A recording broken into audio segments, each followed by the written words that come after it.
नमस्कार। आज हम लद्दाख की जमीन से उठ रही आवाजों पर थोड़ी गहराई से बात करेंगे। बिल्कुल। ये सिर्फ हाल के कुछ विरोध प्रदर्शनों की कहानी नहीं है, बल्कि ये तो 2019 के बाद से मतलब अपनी पहचान, अपना भविष्य, अपनी जमीन को लेकर लद्दाख के लोगों की जो उम्मीदें थीं, जो चिंताएं हैं, उनका एक पूरा सफर है। सही कह रही है। हमारे पास जो जानकारी है, जो स्रोत हैं, उनके आधार पर हम समझने की कोशिश करेंगे कि भाई ये मांगे हैं क्या और क्यों इतनी शिद्दत से उठाई जा रही हैं। बिल्कुल। और इसकी शुरुआत होती है, जैसा आपने कहा, 2019 से, जब वो अनुच्छेद 370 हटा, जम्मू कश्मीर का पुनर्गठन हुआ। हाँ और लद्दाख को एक अलग केंद्र शासित प्रदेश यानी यूनियन टेरिटरी बना दिया गया जी। ये उस वक्त कई लोगों के लिए, खासकर लेह में, खुशी की बात थी। हाँ, एक लंबे समय से मांग भी थी शायद। हाँ, मांग थी, लेकिन एक बड़ा पेंच ये था कि इसे बिना विधायिका वाला केंद्र शासित प्रदेश बनाया।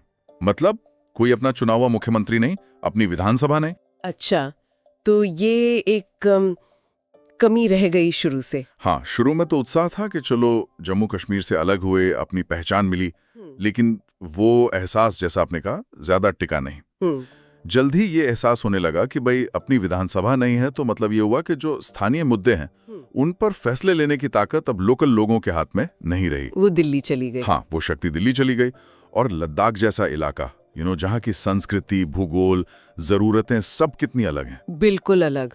तो उनके लिए ये एक बड़ी चिंता बन गया। और यहीं से वो मांगों का सिलसिला शुरू हुआ जो आज तक चल रहा है। तो चलिए इन मांगों पर ही आते हैं। हमारे स्रोतों को देखें तो 4 मुख्य बातें बार बार सामने आती हैं। पहली और शायद सबसे अहम मांग, लद्दाख को पूर्ण राज्य का दर्जा मिले। ये क्यों इतना जरूरी है उनके लिए? देखिए, राज्य का दर्जा सिर्फ एक एडमिनिस्ट्रेटिव बदलाव नहीं है, ये सेल्फ डिटर्मिनेशन, मतलब आत्मनिर्णय का सवाल है। अच्छा। इसका मतलब है अपना मुख्यमंत्री हो, अपनी विधानसभा हो और अपने फैसले, खासकर जो बड़े फैसले हैं, वो खुद ले सकें। कोई उदाहरण है इसका? मतलब कैसे फर्क पड़ेगा? हाँ, जैसे मान लीजिए लेह के पास कोई बड़ी विकास परियोजना आनी है, कोई बांध बनना है मान लीजिए। अगर लद्दाख राज्य होता तो वहां की चुनी हुई विधानसभा देखती, स्थानीय लोगों से पूछती, पर्यावरण पर क्या असर होगा, वो सब सोच समझकर फैसला लेती, लोकल लेवल पे। हाँ, अभी क्या होता है, आशंका ये है कि फैसला दिल्ली में बैठे अधिकारी लेंगे। हो सकता है वो लद्दाख की जमीनी हकीकत से उतने वाकिफ ना हो, तो ये अपनी किस्मत, अपना भविष्य खुद तय करने की इच्छा है असल में। समझ गई, यानी लोकल कंट्रोल की बात है। हाँ। और दूसरी बड़ी मांग है संविधान की 6ठी अनुसूची, 6th शेड्यूल में शामिल करने की। ये क्या चीज है ये 6ठी अनुसूची, और लद्दाख के लिए क्यों? 6ठी अनुसूची वो भारतीय संविधान का एक खास प्रावधान है। ये मेनली नॉर्थ ईस्ट के कुछ राज्यों के आदिवासी क्षेत्रों के लिए बनाया गया था। अच्छा, नॉर्थ ईस्ट के लिए। हाँ, इसका मकसद है उन इलाकों की जो विशिष्ट जनजातीय संस्कृति है, उनकी जमीन है, उनके जो पारंपरिक शासन के तरीके हैं, उनको प्रोटेक्ट करना, उनकी रक्षा करना। अब लद्दाख की भी अपनी एक बहुत पुरानी, बहुत यूनिक ट्राइबल पहचान है।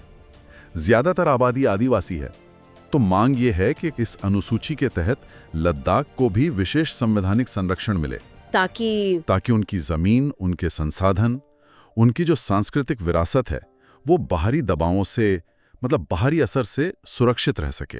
इसका कोई प्रैक्टिकल असर, मतलब जमीन पर कैसे दिखेगा? हाँ, बिल्कुल। जैसे मान लीजिए नुब्रा वैली है, बहुत खूबसूरत है, खेती के लिए जानी जाती है। हाँ। अगर लद्दाख 6ठी अनुसूची में आ जाता है तो वहां की जो लोकल ऑटोनॉमस काउंसिल होंगी, उनको ज्यादा अधिकार मिलेंगे। जैसे कोई भारी कंपनी आई वहां माइनिंग करना चाहती है, या कोई ऐसा प्रोजेक्ट लगाना चाहती है जिससे लगता है कि पर्यावरण या लोकल लाइफस्टाइल पर बुरा असर पड़ेगा, तो ये काउंसिलों से रोक सकती हैं। उनको अपनी जमीन पर, अपने संसाधनों पर ज्यादा कंट्रोल मिलेगा, जैसा कि नॉर्थ ईस्ट के कुछ राज्यों में होता है। ये एक तरह से बाहरी दखलंदाजी से बचाव का एक कवच जैसा होगा। ये तो काफी महत्वपूर्ण लगता है, खासकर लद्दाख जैसे इकोलॉजिकली सेंसिटिव इलाके के लिए। बिल्कुल। तीसरी मांग नौकरियों से जुड़ी है, स्थानीय युवाओं के लिए आरक्षण। इसके पीछे क्या चिंता है? ये आज के युवाओं की मतलब बिल्कुल प्रैक्टिकल और बड़ी चिंता है। लद्दाख वैसे ही दूर दराज का इलाका है, मौके कम है, सरकारी नौकरियां खासकर। डर ये है कि अब यूटी बन गया, कोई खास प्रोटेक्शन है नहीं, तो बाहर के लोग आएंगे और यहाँ की जो लिमिटेड नौकरियां हैं उन पे कब्जा कर लेंगे। अच्छा। अब सोचिए, लेह का कोई पढ़ा लिखा नौजवान है, सिविल इंजीनियर है मान लीजिए, पीडब्ल्यूडी में कोई पोस्ट निकलती है। हाँ। भविष्य को लेकर एक इनसिक्योरिटी है, एक असुरक्षा का भाव है। सही बात है। और चौथी मांग थोड़ी राजनीतिक प्रतिनिधित्व की लगती है, लेह और कारगिल जिलों के लिए अलग अलग लोकसभा सीटें। अभी तो पूरे लद्दाख की एक ही सीट है ना? हाँ, अभी एक ही है और इसमें दिक्कत प्रतिनिधित्व की है, रिप्रेजेंटेशन की। देखिए, लेह और कारगिल ये लद्दाख के दो मुख्य जिले हैं। हाँ।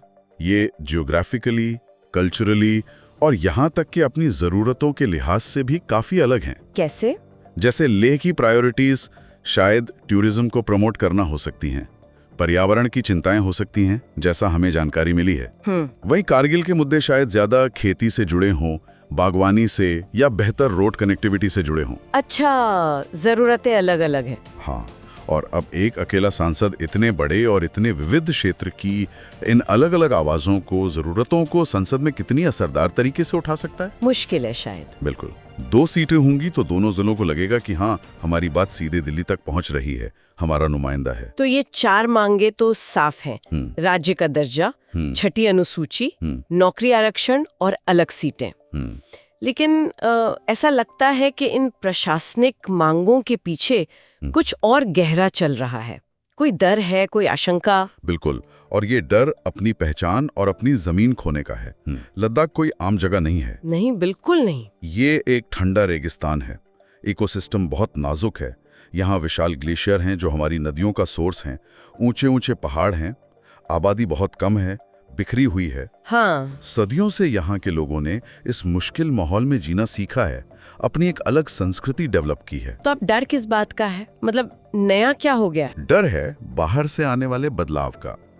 डर ये है कि यूटी बनने के बाद और लोकल कंट्रोल कम होने के बाद बाहर के लोग, बड़ी कंपनियां वो यहाँ आएंगी, बड़े पैमाने पर जमीनें खरीदेंगी, बड़े बड़े होटल बनाएंगी और सबसे ज्यादा चिंता शायद माइनिंग को लेके है। माइनिंग से क्या खतरा है? लोगों को लगता है कि इससे उनकी नाजुक जमीन बर्बाद हो जाएगी, ग्लेशियर पिघलेंगे, पानी की कमी होगी, उनकी जो शांत संस्कृति है उस पर बुरा असर पड़ेगा। जानकारी में ऐसे उदाहरण भी हैं कि कैसे बड़े होटल चेन के आने से जो लोकल छोटे होमस्टे चलाते हैं उनका काम ठप हो सकता है। ओह, ये अपनी जड़ों से उखड़ जाने का डर है एक तरह से। ये चिंताएं तो वाजिब लगती हैं, मतलब समझ में आती हैं। और मैंने सुना है कि शासन के स्तर पे भी कुछ ऐसा हुआ जिससे ये डर और बढ़ा। वो जो लद्दाख ऑटोनोमस हिल डेवलपमेंट काउंसिल है, LAHDC, उनकी शक्तियों का क्या हुआ? हाँ, ये एक बहुत अहम पॉइंट है। यूटी बनने से पहले लेह और कारगिल दोनों जिलों में अपनी अपनी LHDC थी। इनके पास लोकल डेवलपमेंट, स्कूल, सड़कें, हेल्थ, ऐसे कई मामलों में फैसले लेने के ठीक ठाक अधिकार थे। एक तरह की लोकल गवर्नमेंट जैसी थी। अच्छा, पहले पावरफुल थी। हाँ, कह सकते हैं। लेकिन यूटी बनने के बाद ऐसा महसूस किया जा रहा है कि सारी शक्तियां धीरे धीरे लेफ्टिनेंट गवर्नर, LG और केंद्र सरकार के पास सिमटती जा रही हैं। इन परिषदों को लगता है कि उनकी भूमिका अब बस सलाहकार जैसी रह गई है। असली फैसले कहीं और हो रहे हैं। इसका कोई खास उदाहरण सामने आया है क्या, जैसे पेंगोंग झील वाला मामला? हाँ, स्रोत बताते हैं कि जैसे पेंगोंग झील जैसी सेंसिटिव जगह है, वहां पास में कोई होटल बनाना है या नहीं, इस पर लोकल काउंसिल का ज्यादा कंट्रोल था। वो लोकल पर्यावरण का, लोगों की राय का ध्यान रख सकते थे। लेकिन अब कहा जा रहा है कि ऐसे अहम फैसले भी दिल्ली से हो रहे हैं।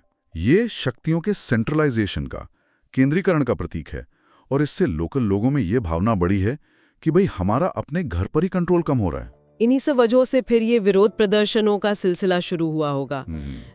इन्हें कौन सा संगठन लीड कर रहे हैं? मुख्य रूप से 2 बड़े गठबंधन, 2 बड़े अलायंस सामने आए। लेह में बेस्ड है ले एपेक्स बॉडी यानी APB और कारगिल में बेस्ड है कारगिल डेमोक्रेटिक अलायंस यानी KDA। अच्छा, ले और कारगिल के अलग अलग संगठन अलग हैं, लेकिन दिलचस्प बात यह है, जैसा आपने भी इशारा किया, कि लेह जो ज्यादातर बहुत आबादी वाला है और कारगिल जहां मुस्लिम आबादी ज्यादा है, इनके बीच पहले कुछ मुद्दों पर मतभेद रहे हैं। हाँ, सुना है। लेकिन इन 4 सूत्रीय मांगों को लेकर दोनों क्षेत्र और उनके ये संगठन APB और KDA एक साथ आ गए हैं। ये एकता इस आंदोलन की एक बड़ी ताकत है। और उन्होंने विरोध कैसे जताए, क्या तरीके अपनाए? ज्यादातर तो पीसफुल तरीके ही अपनाए गए। रैलियां निकाली गईं, बाजार बंद रखे गए, धरने दिए गए, नारेबाजी हुई। और सोनम वांगचुक, जिन्हें हम सब उनके एजुकेशनल कामों और इंजीनियरिंग इनोवेशन के लिए जानते हैं, हाँ, 3 इडियट्स वाले। हाँ, मतलब उनसे प्रेरित किरदार था वो भी इस आंदोलन का एक प्रमुख चेहरा बनकर उभरे। उन्होंने तो मतलब 0 से भी कम तापमान में कई दिनों तक भूख हड़तालें की। हाँ, वो क्लाइमेट फास्ट। बिल्कुल। उसने पूरे देश का ध्यान खींचा इस मुद्दे पर। और फिर शायद कोई ऐसी घटना हुई जिसने लोगों की भावनाओं को और भड़का दिया, वो बुजुर्गों वाली बात। हाँ, ऐसा हुआ। जानकारी के मुताबिक जब भूख हड़ताल पर बैठे कुछ बुजुर्ग प्रदर्शनकारियों की हालत बिगड़ी और उन्हें हॉस्पिटल ले जाना पड़ा, तो उससे लोगों में, खासकर युवाओं में, बहुत गुस्सा और निराशा फैली। एक 65 साल के भिक्षु का जिक्र आता है जो अपनी मिट्टी बचाने के लिए 20 दिन से अन्न जल छोड़कर बैठे थे। जब लोगों को लगा कि उनकी शांतिपूर्ण आवाज सुनी नहीं जा रही, उनकी मांगों को गंभीरता से नहीं लिया जा रहा, तो जाहिर है माहौल में तनाव बढ़ गया। और फिर सितंबर 2025 में दुर्भाग्य से ये शांतिपूर्ण आंदोलन हिंसक हो गया। उस दिन लेह में क्या हुआ था? जो जानकारी है उसके हिसाब से उपलब्ध जानकारी ये बताती है कि 24 सितंबर 2025 को लेह में बंद का कॉल था और एक बड़ी रैली निकाली गई थी। प्रदर्शनकारी अपनी मांगों के समर्थन में नारे लगाते हुए शहर में मार्च कर रहे थे। रिपोर्ट्स के मुताबिक जब वो भाजपा के स्थानीय ऑफिस के पास पहुंचे तो वहां सिचुएशन थोड़ी टेंस हो गई। और फिर टकराव हुआ। हाँ, पुलिस और प्रदर्शनकारियों के बीच झड़पें शुरू हो गईं।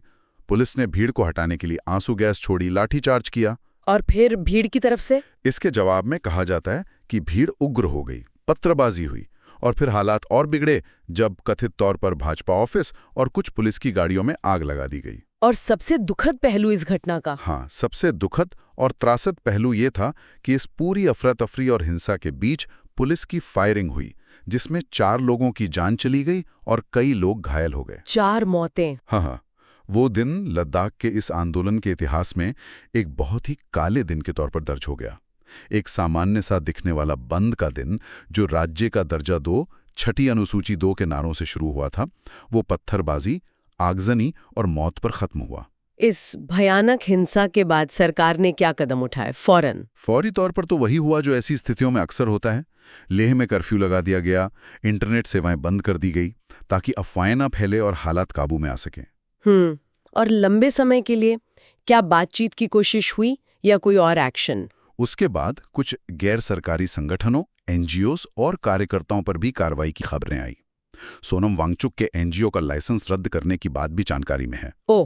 सरकार ने मसले को सुलझाने के लिए बातचीत के लिए गृह मंत्रालय के लेवल पर एक हाई पावर्ड कमेटी एचपीसी बनाई थी। अच्छा, एचपीसी। हाँ, इसमें सरकारी अधिकारी भी थे और लद्दाख से एपीबी और केडीए के प्रतिनिधि भी शामिल थे। बातचीत के कई राउंड भी हुए। तो क्या उन बातचीत से कोई हल निकला, कोई नतीजा? देखिए, अब तक की जानकारी तो यही कहती है कि कोई ठोस नतीजा नहीं निकल पाया है। बातचीत जरूर हुई, सरकार ने कुछ आश्वासन भी दिए शायद, लेकिन जो कोर डिमांड्स हैं, खासकर पूर्ण राज्य का दर्जा और छठी अनुसूची में शामिल करने की, हाँ, वो 2 मुख्य मांगे, उन पर गतिरोध बना हुआ है। ऐसा लगता है कि सरकार शायद इन 2 मांगों को मानने के लिए तैयार नहीं है और प्रदर्शनकारी इन पर अड़े हुए हैं। तो फिलहाल एक तरह का ठहराव है, एक डेडलॉक जैसी स्थिति है। तो अगर हम पीछे मुड़कर देखें, पूरी कहानी को एक टाइमलाइन में पिरोने की कोशिश करें, 2019 में आर्टिकल 370 हटा, लद्दाख बिना विधायिका वाला यूटी बना। हाँ, शुरुआती खुशी के बाद 2021-22 तक चिंताएं और मांगे साफ होने लगी। बिल्कुल। 2023 में कड़ाके की ठंड में भूख हड़तालों ने ध्यान खींचा। 2024 में दिल्ली तक विरोध प्रदर्शन पहुंचे, बंद हुए, और फिर सितंबर 2025 में एक और भूख हड़ताल के बाद वो भावनात्मक उबाट आया जो एक हिंसक रैली में बदला। पुलिस फायरिंग हुई और 4 लोगों की मौत हो गई और अभी भी समाधान का इंतजार है।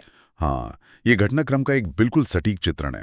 ये दिखाता है कि कैसे एक क्षेत्र की जो उम्मीदें थीं, जो आशंकाएं थीं और जो विरोध था, वो धीरे धीरे बढ़ते हुए एक ऐसे मुकाम पर पहुंच गया जहां संवाद मुश्किल हो गया और टकराव इतना दुखद हो गया। ये सब सुनने के बाद सवाल उठता है कि क्या ये सिर्फ लद्दाख का अपना अंदरूनी मामला है या इसका कोई बड़ा संदेश भी है हमारे लिए? मेरे ख्याल से, और जैसा हमारे स्रोत भी इशारा करते हैं, लद्दाख की ये कहानी सिर्फ एक इलाके की कहानी नहीं है।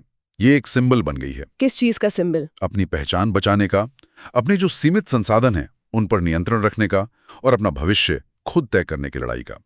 ये एक तरह की चेतावनी भी है, कह सकते हैं। चेतावनी? हाँ, ये दिखाती है कि जब आप किसी ऐसे क्षेत्र में जिसकी इकोलॉजी इतनी नाजुक हो, संस्कृति इतनी विशिष्ट हो, वहाँ ऊपर से विकास का या प्रशासन का कोई मॉडल थोपते हैं, बिना वहाँ के लोगों की आवाज़ को ठीक से सुने, तो उसका नतीजा क्या हो सकता है। तो यहाँ से आगे के लिए क्या सोचा जाए हमारे सुनने वालों के लिए इस पूरी बातचीत से कोई ऐसा विचार है जिसे वो अपने साथ ले जा सकें सोचने के लिए? शायद सोचने वाली बात वही है जो जानकारी के आखिर में लद्दाख के लोगों की आवाज़ की तरह गूंजती है, या कह सकते हैं कि उनके सेंटिमेंट को दर्शाती है। हमारी ज़मीन, हमारा पानी, हमारी संस्कृति, ये हमारा भविष्य है।